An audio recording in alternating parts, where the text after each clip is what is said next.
Hello guys, welcome back to the channel. In today's video, we are going to be discussing with you guys on how you can save money on your rabbit feed. This is a very important matrix when it comes to having a successful rabbit farm, because guys, this is going to be your biggest cost of running your farm. It's going to be feeding. So if you can find ways of cutting the cost, then you will be able to succeed in this rabbit farming business. This is wheat brand, which makes 70% of the rabbit feed, which is common here in Africa. The price of the wheat brand versus the price you pay for your rabbit feed is going to shock you guys. The rabbit feed makers are really making a fortune from us guys, rabbit farmers. It is impossible for you to make a profit if you're going to be relying heavily on the feeds that you get from the feed store, because guys, the aim of these guys is really to make profit from selling their feed. They have no interest in making it affordable for you guys. So in this video, we are going to be discussing how you can save money on your rabbit feed to be able to realize good profits from your rabbit farm. So let's work with this example. A 10 bag of rabbit pellet costs about 25 Ugandan shillings, which is an equivalent of about $7. The cost of a 10 kg wheat brand bag costs about 5,000 Ugandan shillings, which is an equivalent of about 1.3 US dollars. I believe you see where I am heading with this kind of calculation. So what else is in the rabbit pellet feed that you will be buying from this feed store? It's going to be protein. Protein is going to be the major highlight of this rabbit feed, because you see that everyone is concentrating to get a rabbit pellet which is between 19 to 23% protein content. So the protein is going to be the major highlight here, guys. And of course, you're going to be having other minerals that also included in the feed to kind of make it balanced. So those are also going to be included in this pellet. But let's just look at the protein part. So you're going to find out that actually this protein cannot account for the 20,000 extra fee that we see that we are paying on top of the 5K, which the 10 kg wheat brand costs. Of course, without forgetting that whoever is making this feed and selling it, they need to make a profit, so they have factored in their profit margin. But really, you see that the biggest chunk of this 20K is going to literally be going to the profit that these feed makers and their resellers are literally making off the feed. Now, let's say that you're going to be making this feed yourself. What would you be your cost of making this kind of feed? And then we compare and see what would be the ideal for you as a farmer to be able to take as an option for your farm. Now, if you need simplicity and a hassle-free option, I am going to suggest that on top of, remember we have already defined the price of a 10 bag wheat brand, which is at about 5,000 Ugandan shillings, which is an equivalent of about 7 US dollars. Now, all you need is to add protein and other minerals into that feed mixture to have a complete and balanced feed. So if you need something that is hassle-free and simple for you to be able to do, you are going to be looking at adding broiler starter feed, which has a minimum protein percentage of 23%. For us, we do buy a 10 bag at 30,000 Ugandan shillings, which is an equivalent of about $8. Now, this 10 bag of starter feed is going to be mixed in 30 kgs of wheat bran, giving you a total of about 40 kgs of feed.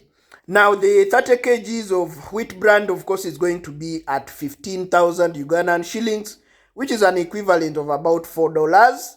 So when you add that to the 30,000 that you used to buy the 10 kg bag of broiler starter, that gives you a total of about 45,000 Ugandan shillings, which is an equivalent of about $11 for a 40 kg bag feed. Now you see, guys, that for as low as 45,000 Ugandan shillings, which is an equivalent of about 11 US dollars, you are getting 40 kilos of rabbit feed. Now, the same amount will be able to buy you only like 18 kgs of rabbit pellet. And guys, sometimes you even buy this pellet and you realize that actually it doesn't give you the result that you actually need. And that's why for us, for some almost now 2 years, we have stopped using rabbit pellet. We actually mix our own feeds so that we just mix exactly what we want for the particular rabbits that we are mixing for. Sometimes we alter this mixing formula to cater for very young bunnies if we need to meet a few orders in just a few months and we really need the rabbits to grow at the highest rate. So we kind of alter this mixing formula, and sometimes we go with the ratio of 2 to 1. 2 kgs of wheat bran into 1 kg of broiler starter feed. And that way you are able to achieve a very high protein rabbit feed that is going to promote faster growth, and then you are able to meet your orders in case you need to have a few rabbits for meat in a few days. I know there are several farmers that are struggling to feed their farms, and also we have been having very many farmers calling us, telling us that they're exiting rabbit farming because they are having several issues with their rabbit farms. First, the feeding cost is super high, then they have issues with the market.